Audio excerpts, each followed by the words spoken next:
All right. So today I want to talk to you about active listening. So active listening could be defined as being intentional about hearing what other people are trying to communicate to you. So I'm going to give you 5 quick tips to improve on active listening. Tip number 1, make eye contact. There's nothing more that you can do when someone is talking to you that tells them you're paying attention more than making direct eye contact. How many of you have ever been trying to share something that's really important to you, and the person you're trying to talk to is either distracted, they're on their phone, they're flipping through the channels on the TV, whatever they may be doing. And everything inside of you wants to say, hey, time out, pay attention to me. Now, if you're the person who does that, you may be thinking, I can do multiple things at one time.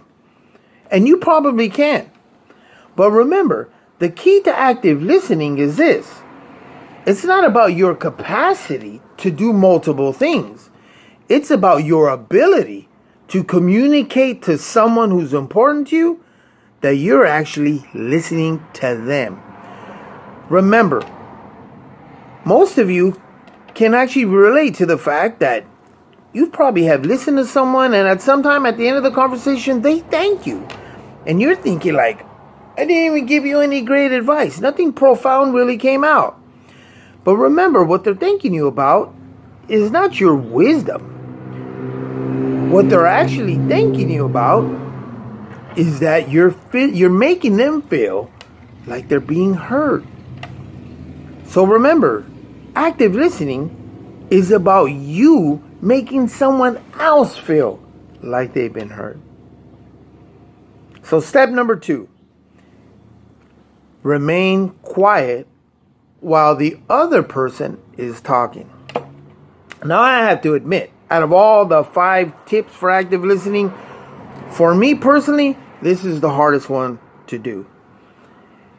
And it's because when someone is talking, either a question will pop in my mind or a thought will come up, and quite naturally, I want to spit it out.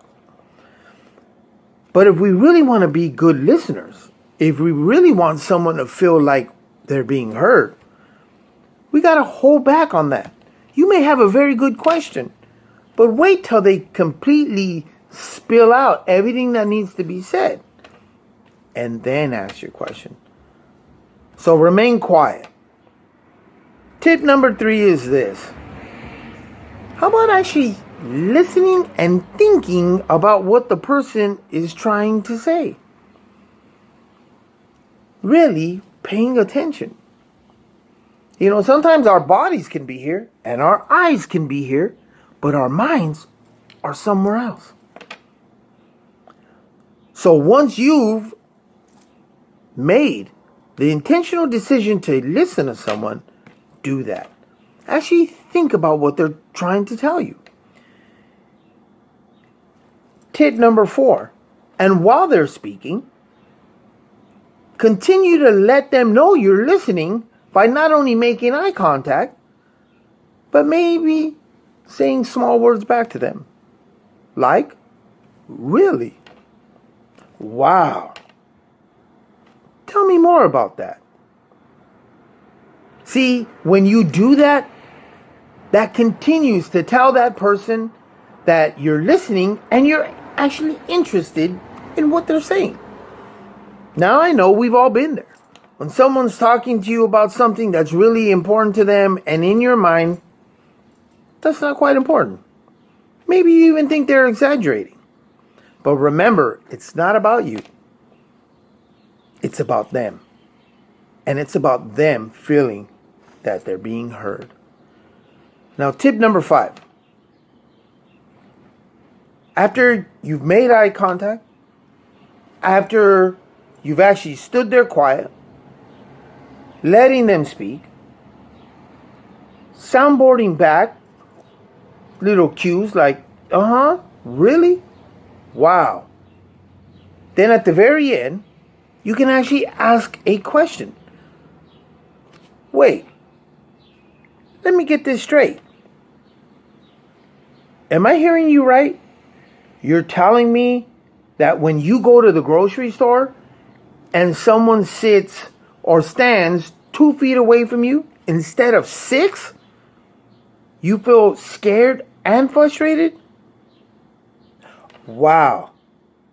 I do too. And at the end, after you've done all those 5 tips, don't be surprised if they thank you. And remember, it's not about the wisdom we have. It's about the gift we can give of letting someone know that they've been heard.